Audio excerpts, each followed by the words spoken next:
अस्सलाम वालेकुम। Test series का हमारा लेक्चर नंबर 2 है, जिसमें आज हम देखेंगे यूनिट्स के बारे में। तो आपके पास यूनिट्स 3 तरह के होते हैं जी। आपके पास जो बेस यूनिट्स होते हैं, बेस यूनिट्स में आपके पास लेंथ, मास, टाइम, इलेक्ट्रिक करंट आता है, आपके पास टेम्परेचर आता है, इंटेंसिटी ऑफ लाइट आता है और अमाउंट ऑफ सब्सटेंस आता है। तो आपके पास बेस यूनिट वो यूनिट्स होते हैं जो कि ड्राइव नहीं किए जा सकते। ठीक है, ये एक आप ये कह सकते हैं कि आपके पास नेचुरल यूनिट्स हैं। ठीक है, इनको आप ड्राइव नहीं कर सकते। तो जिस तरह कि आपके पास लेंथ है, लेंथ आपके पास मीटर में होती है। आपके पास मास है, वो जो आपके पास केजी में होता है, क्योंकि वेट है ये। टाइम जो है वो आपके पास सेकंड्स में होता है। करंट जो है वो आप एम्पेयर्स में फाइंड आउट करते हैं। अब आपके पास टेम्परेचर है, वो आप केल्विन में फाइंड आउट करते हैं। इंटेंसिटी ऑफ लाइट है कि लाइट कितनी इंटेंस है, वो आपके पास कैंडिला में आप फाइंड आउट करते हैं, जिसे आप CD से रिप्रेजेंट करते हैं। और अमाउंट ऑफ सब्सटेंस के, एक सब्सटेंस की कितनी अमाउंट है, तो उसको आप मोल में रिप्रेजेंट करते हैं। तो ये इनके यूनिट्स हैं, बेस यूनिट्स हैं। ठीक है, ये आपके पास 7 यूनिट्स होते हैं। और ये आपके पास जैसे length, mass, time, electric current, temperature, amount of substance और आपके पास इंटेंसिटी ऑफ लाइट को रिप्रेजेंट कर रहे होते हैं। फिर उसके बाद आ जाते हैं आपके पास सप्लीमेंट्री यूनिट्स, जिसमें आप एंगल को बताते हैं। अब आपके पास 2 तरह के सप्लीमेंट्री यूनिट्स होते हैं, एक होते हैं प्लेन एंगल और एक होते हैं सॉलिड एंगल। अगर आप प्लेन एंगल की बात करें तो प्लेन एंगल आपके पास कुछ इस तरह से होते हैं जो कि 2D में होते हैं। अब अगर आप देखेंगे तो ये आपके पास 2 रेडियस के दरमियान जो एक एंगल बन रहा होता है, उसको आप रेडियन में रिप्रेजेंट करते हैं। और ये 1 रेडियन जो है वो R के इक्वल होता है। ठीक है, तो इसको आप प्लेन एंगल कहते हैं। अब अगर आप सॉलिड एंगल में आ जाते हैं तो सॉलिड एंगल आपके पास कब होता है, होता तो ये भी आपके पास सेम वैसे ही है, लेकिन ये एक स्फीयर के अंदर होता है। मतलब एक स्फीयर है, 3D शेप है। ये 2D शेप होती है, 3D शेप होती है। तो ये आपके पास जो है वो एक 3D शेप होती है। 3D के अंदर एक, जिस तरह एक बॉल है, उसके अंदर अगर आपने एक एंगल को रिप्रेजेंट करना है तो आप उसको स्टेरेडियन में करते हैं, जैसे जिसे SR से रिप्रेजेंट करते हैं। और ये जो SR है वो आपके पास R² के इक्वल होता है। ठीक है जी। तो ये आपके पास जो है ये सप्लीमेंट्री यूनिट्स होते हैं। नेक्स्ट हमारे पास कुछ आते हैं ड्राइव यूनिट्स। ड्राइव यूनिट्स हमारे पास कौन से यूनिट्स होते हैं, ये वो यूनिट्स होते हैं जो कि बेस यूनिट से ड्राइव किए जाते हैं।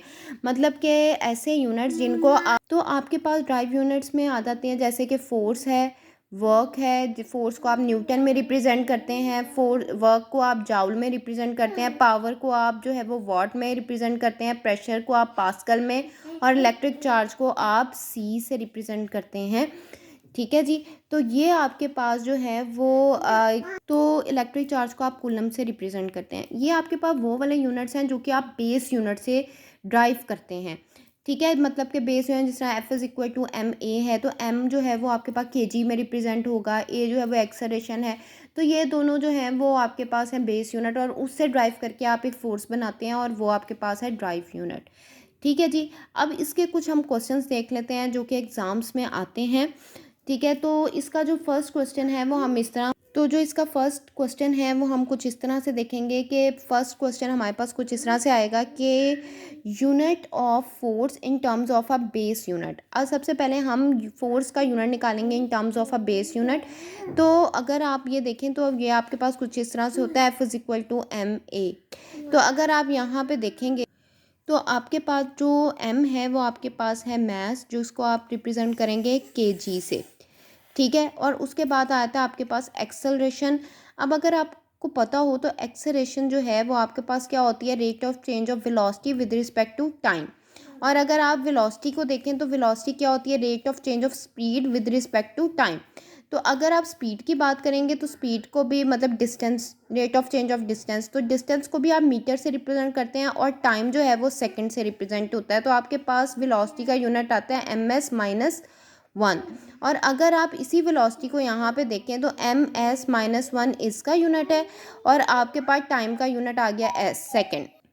तो आपके पास अगर ये वाला s जो है वो ऊपर जाता है तो आपके पास आता है ms-2। तो ये आपके पास एक्सेलरेशन का आ गया, तो हमारे पास आएगा ms-2। तो आपके पास फोर्स को आपने इन टर्म्स ऑफ, जो कि फोर्स जो कि एक ड्राइव क्वांटिटी थी, इसको आपने, ड्राइव यूनिट था, इसको आपने बेस यूनिट में कन्वर्ट कर दिया। ठीक है, ये फर्स्ट क्वेश्चन है जो कि एग्ज़ाम में पूछा जाता है। इसको आपको वो 3-4 दफ़ा से पूछ सकते हैं। देखें, अगर वो इसके ये ऑप्शन दे सकते हैं, एक kg ms-2, दूसरा ऑप्शन दे सकते हैं न्यूटन, तीसरा ऑप्शन कुछ और आ सकता है, चौथा ऑप्शन कुछ और आ सकता है। लेकिन आपने क्वेश्चन की नोयत पे गौर करना है कि क्वेश्चन उन्होंने आपसे क्या पूछा है कि फोर्स को बेस यूनिट में आप रिप्रेजेंट करें। तो आपने न्यूटन कभी भी नहीं लगाना, आपने फोर्स को पहले बेस यूनिट में कन्वर्ट करना है और उसके बाद फिर आपने उसका आंसर देना है।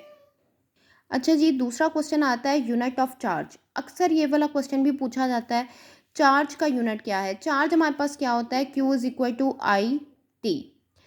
तो आई टी हमारे पास वो करंट पर यूनिट टाइम में जितना करंट फ्लो कर रहा है, डैट इज़ एक्चुअली चार्ज। तो हम कहते हैं कि हमारे पास करंट जो है वो एम्पेयर में होता है और टाइम जो है वो सेकंड में रिप्रेजेंट होता है। तो चार्ज का यूनिट होता है एम्पेयर सेकंड। ठीक है। अब आपके पास थर्ड जो क्वेश्चन पूछा जाता है एग्जाम में वो कुछ इस तरह से होता है कि यूनिट ऑफ पोटेंशियल डिफरेंस का जो यूनिट है in term of base unit आपने बताना है। ठीक है, आपने बेस यूनिट के इन टर्म में बताना है। वो जो 7 यूनिट्स हैं उनके टर्म में आपने पोटेंशियल डिफरेंस का यूनिट बताना है। तो वो आपके पास कुछ इस तरह से होगा। तो उसका फॉर्मूला होगा, पोटेंशियल डिफरेंस का फॉर्मूला क्या होता है, V is equal to W over Q. मतलब कि जितना वर्क डन आप एक यूनिट चार्ज पे कर रहे हैं, पर यूनिट चार्ज पे आप जितना वर्क डन कर रहे हैं, that is actually the potential difference. तो आपके पास क्या होता है वर्क डन, वो आपके पास होता है फोर्स और डिस्प्लेसमेंट, मतलब फोर्स और डिस्टेंस। ठीक है, वर्क आपके पास जो होता है W is equal to F dot D. ठीक है, और आपके पास चार्ज जो होता है वो आपके पास है Q। अब अगर आप देखेंगे तो F का यूनिट आपने यहाँ पे निकाला था जो कि था kgs-2 और आपके पास डिस्टेंस का होगा m। ठीक है, और चार्ज जो है वो आपके पास एम्पेयर में रिप्रेजेंट किया जाता है, एम्पेयर सेकंड में, क्योंकि आपने ये भी यहाँ पे निकाल लिया। अब अगर आप देखें तो ये आ जाएगा kg m²s-2 ओवर as। ठीक है, अगर आप इसको देखें, अगर हम इसको लिखें kgm2s-2 और ये ऊपर जाके -1, तो ये -3 हो जाएगा और ये a-1 आ जाएगा। ठीक है, तो ये आ जाएगा kgm²s-3 एम्पेयर दिस। तो this is actually the unit in of potential difference in terms of the base unit.